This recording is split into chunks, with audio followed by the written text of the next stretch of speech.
Dans le livre des Actes, il est dit des disciples et des apôtres qu'ils étaient chaque jour tous ensemble. C'est bien la preuve que pour les premiers chrétiens, il n'y avait pas de jour particulier pour le jour de culte. Donc, ils ne pratiquaient pas le sabbat. Qu'est-ce que tu as à répondre à cela? Mais bien sûr, allez! Le raccourci qu'on fait avec ce texte est le suivant.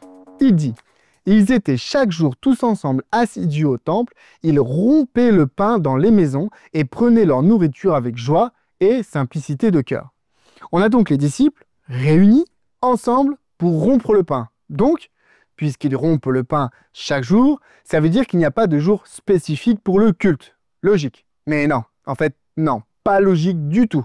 On arrive à cette conclusion avec ce que l'on appelle un anachronisme. Un anachronisme, c'est interpréter un événement du passé en appliquant les codes du présent.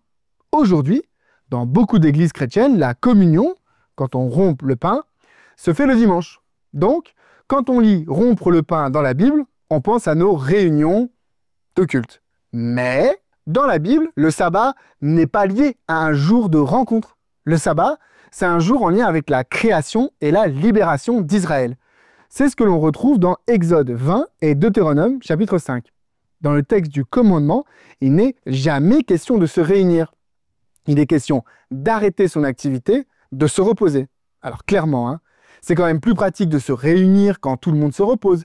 Et puisqu'on se repose, on peut prendre le temps de vivre des temps bénis avec le Seigneur. Donc, on se repose, et puis comme on est tous ensemble, on en profite pour rompre le pain. Mais ce n'est pas une activité spécifique au sabbat, ou au dimanche, pour ceux que ça concerne. Ça s'est développé dans le temps, d'où l'anachronisme. Donc, le livre des Actes ne dit pas que le sabbat n'était pas pratiqué par les premiers chrétiens. Au mieux, on pourrait dire que les premiers chrétiens vivent le sabbat tous les jours, c'est-à-dire qu'ils passent leur temps à être ensemble sans jamais aller bosser. Pourquoi pas?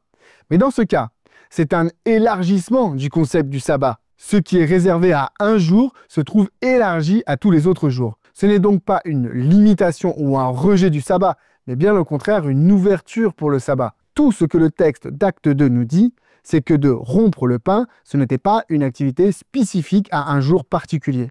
Donc, au passage, tous les textes du Nouveau Testament qui parlent de rompre le pain ne font pas référence à un jour d'adoration mis à part. Ça parle juste de rompre le pain.